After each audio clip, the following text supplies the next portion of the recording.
Криминогенная обстановка в районе имеет тенденцию к снижению. Цифры на 3 единицы преступления меньше. Одно ДТП, к счастью, без смертельного исхода.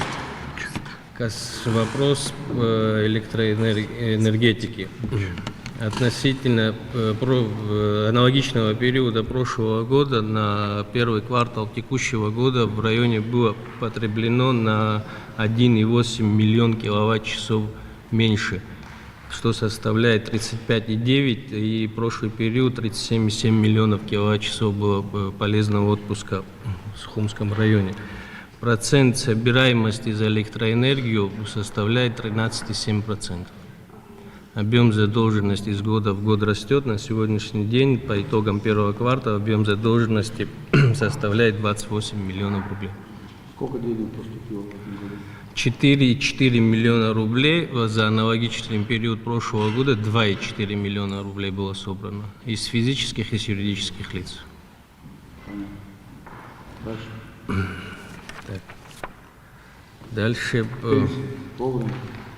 Да. Зарплату вовремя. Да, количество пенсионеров в районе 2645 человек, 10 школ, количество учащихся 474 человека у нас учатся в школах, к сожалению, наши школы все малокомплектные.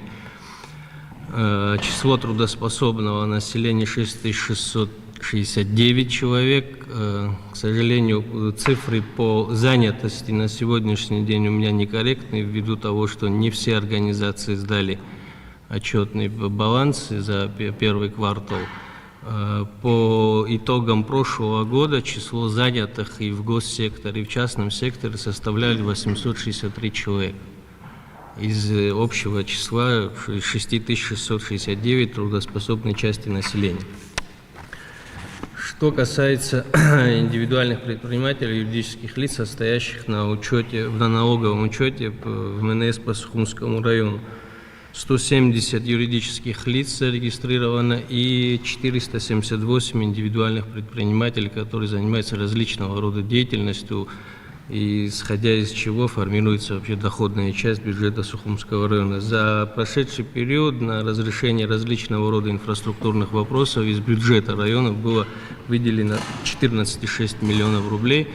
Это водопроводы, линии электропередач. Мы также активно готовимся к празднованию 30-летия нашей победы. Памятники приводим, я вам докладывал, идет активная фаза строительства памятников Серейшера. Я надеюсь, что мы к празднику достойно сможем встретить и закончим эти работы. Ну, вкратце, в общем, основные показатели района вот в этих цифрах и состоят. Экономическое отдел есть в администрации? Да, конечно. Цифры считают какие-нибудь? Ну, старается, если есть что считать. Объемы сельхозпродукции какие? Объемы сельхозпродукции мы не можем подсчитать. Мы не обладаем такой исходными данными, чтобы подвести какие-либо итоги. Объемы оказанных услуг, промышленной продукции? Объемы оказанных услуг относительно промышленных предприятий у меня есть. Они, к сожалению, невелики. У нас 2 организации всего, относящиеся к этой категории.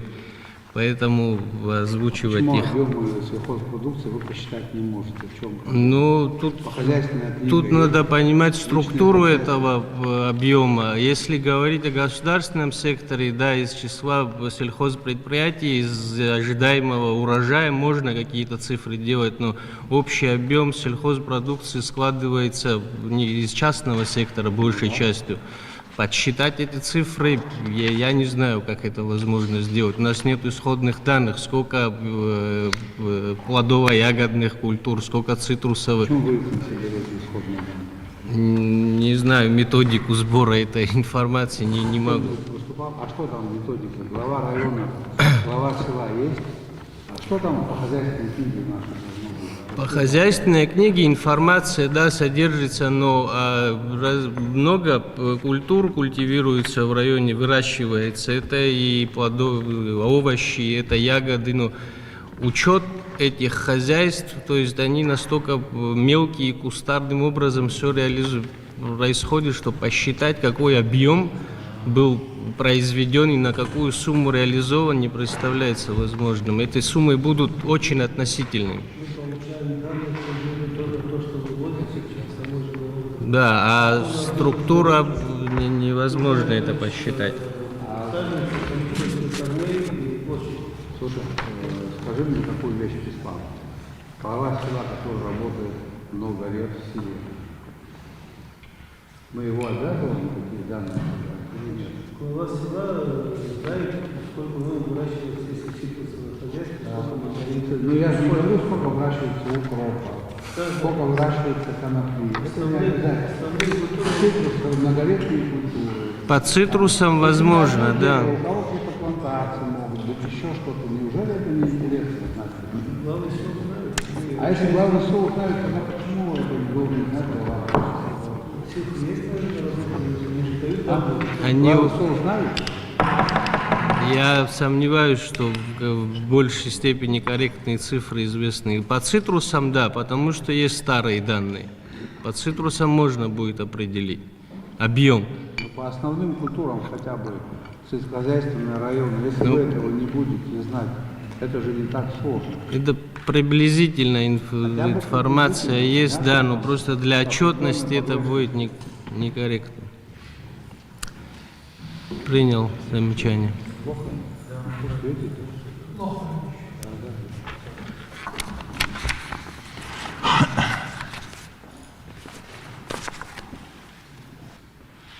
Если в силу определенных обстоятельств таких данных сейчас здесь нет, это не значит, что их не должно быть. Вы обижите своих подчиненных глав сел, основные виды культур сельскохозяйственных. Мы же знаем примерно, что у нас растет, какие новые культуры появились и где они появились. С учетом личных подсобных хозяйств. Эти цифры надо, если их нет, это не значит, что их никогда не должно быть. Они должны у вас быть. Тем самым вы будете знать и количество людей самозанятых. У нас, за исключением города Сухум, сейчас пойдем в Западную Абхазию, докладывать будут руководители районов, везде тяжелая обстановка. Пенсионеров в разы больше, чем тех, кто работает. Но для того, чтобы спрогнозировать завтрашний день, для того, чтобы спрогнозировать, какие точки у нас могут быть самыми проблемными, исходные данные у нас должны быть или нет? Вот сейчас, на этом этапе совещания, очевидно, что Гулибский район у нас стал водоразделом. Гулибский район, там, где прибыль появилась, не прибыль, а бюджет выполнен. Восточные районы не выполнены бюджеты. И все это носит объективный характер. От востока на запад, в востоке ситуация тяжелейшая. Это при том, что восточные районы Абхазии занимают большую часть территории Абхазии, чем западные. Или я что-то путаю? Это же глава района или глава села, он видит картину или района, или села. А мы с вами должны же видеть картину в целом. Какая у нас картина в целом и что у нас происходит. Вот что такое отсутствие людей. Там, где люди, там какая-то жизнь. Неважно, какого цвета эти люди, черные, желтые, белые, и какой паспорт они носят. Там, где есть люди, там, где они работают, там жизнь.